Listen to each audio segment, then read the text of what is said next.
Regardless of whether or not you believe in ghosts, you can't deny the Stanley Hotel's ability for inspiring fear and intrigue. Let's uncover the creepy legacy of this iconic Rocky Mountain destination and its supposedly haunted history. The Stanley spooky past is built on a combination of provable facts and events, and loads of anecdotal evidence and speculation. There are hotel guests and staff accounts of hearing disembodied voices, being touched by something or someone they can't see, and all manner of other strange and unexplainable occurrences. The Stanley Hotel's reputation as a haunted establishment can be traced back to a series of incidents that occurred during the early 20th century.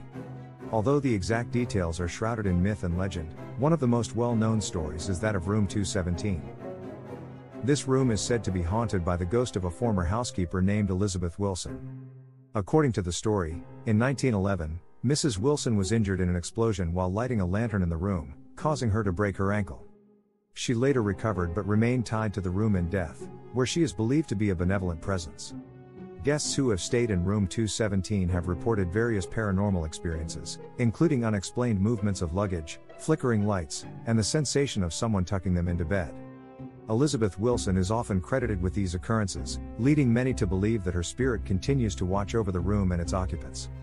Additionally, room 401 is, according to some, the creepiest room in the hotel, and is thought to be haunted by an unfriendly male ghost by some accounts. Women have claimed that they were inappropriately touched by an unknown presence while standing in the room's closet. One man claims he witnessed his wedding ring inexplicably move from the bathroom counter and fall down the drain of the sink in the bathroom. Down the hall in room 407, multiple guests have reported the odd experience of being tucked into bed by some invisible force, and others have felt someone sit on the foot of the bed only to find nothing but an indentation on the covers when they switched on the light. In room 428, some have seen the vision of a cowboy looming over the bed as they slept, or standing in the corner. There aren't any rooms above this room, yet over the years there have been multiple reports of strange sounds like furniture being moved and footsteps emanating from the ceiling. Another intriguing aspect of the Stanley Hotel's paranormal history is the presence of ghostly children on the 4th floor. Here, more than anywhere else, strange and unusual activities, including actual ghost sightings, are a regular occurrence. In the early days of the hotel, the 4th floor was little more than an enormous attic, used for storage during the winter months when the hotel would close down for the season. It wasn't until years later that it was built up, first as in-house lodging for female employees and their children, and later as hotel suites. Now, many guests on the 4th floor speak of children running through the halls, laughing and playing into the late hours of the night. In the rooms themselves, closet doors are said to open and shut on their own, and people's items, especially clothing, tend to go missing, only to reappear later put away neatly in a drawer. Of all the rooms, though, room 428 seems to be the most active, with reports of heavy footsteps moving across the room and furniture being rearranged as the occupants sleep. Even more troubling, the ghost of a lone cowboy has made himself known time and time again, surprising a sleeping guest by appearing at the edge of their bed.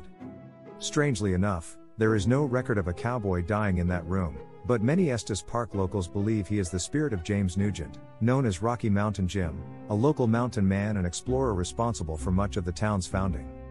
Known as a bit of a ladies' man, his spirit is said to gravitate toward female guests, sometimes giving them a cold, ghostly kiss in the middle of the night. The hotel's grand ballroom, known as the concert hall, has also been a hotbed of paranormal activity. One of the most famous ghostly inhabitants of this space is a pianist named Paul. Legend has it that Paul was a talented musician who was invited to perform at the Stanley Hotel. During one of his performances, a gas leak caused a massive explosion, killing him and several others. It is said that Paul's spirit lingers in the concert hall, playing the piano when the mood strikes him. Guests and staff have reported hearing music emanating from the hall when no one is present, and some have even claimed to see the piano keys moving on their own. Paul is thought to be a friendly and mischievous spirit who enjoys entertaining guests with his ethereal music. Flora Stanley, Freeland's wife, is believed to be another resident spirit of the Stanley Hotel. Guests and staff have reported sightings of a woman dressed in elegant, vintage clothing who roams the hotel's hallways and rooms. It is said that she continues to oversee the hotel, long after her passing, with a sense of grace and hospitality. Many who have encountered her describe a sense of comfort and warmth in her presence. The concert hall, built by Stanley himself as a gift for his wife, Flora, has long been the site of some strange, late-night concerts. It would seem that Flora, who cherished the Steinway grand piano her husband had gifted her on the hotel's opening day, would play in the hall as often as she could, even despite there being a bowling alley for Stanley and his friends built underneath the stage. It seems that Flora's love of music has never really left the Stanley, because even today classical piano can be heard coming from the hall late at night, long after the musicians have left and the guests have retreated to their rooms. These ghostly concerts have been documented for many years, but have noticeably increased since the hall was renovated in 2000, making it one of the most active spots in recent years. Some believe it is the spirit of Flora herself, still making sure that her guests are being entertained, or perhaps striving to keep that old world charm of the Stanley Hotel alive. One of the most intriguing aspects of the Stanley Hotel is the presence of underground tunnels that are not open to the public. These tunnels are said to connect various parts of the hotel and may have been used by staff for transportation, especially during the harsh Colorado winters.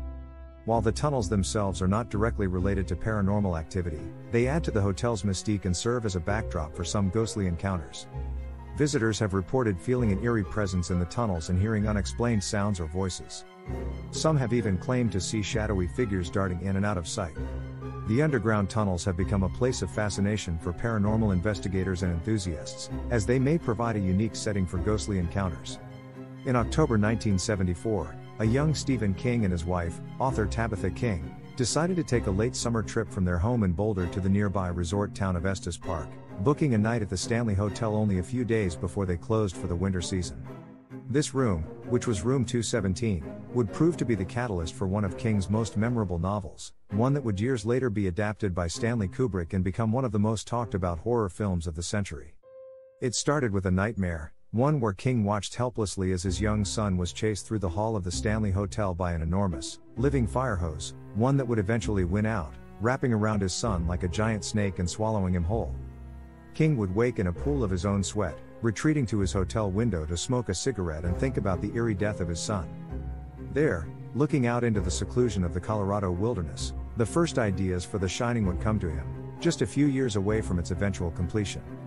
The novel, which would become a major part of 20th century popular culture, tells the story of an alcoholic writer and his family staying at a secluded Colorado resort, known as the Overlook Hotel, when the haunted hotel is stirred awake by the sun's psychic power, known as The Shining. The novel, King's first huge success, would go on to sell more than 350 million copies worldwide, and eventually be adapted by renowned filmmaker Stanley Kubrick, whose version would meet similar acclaim, even despite King famously disapproving of the final product.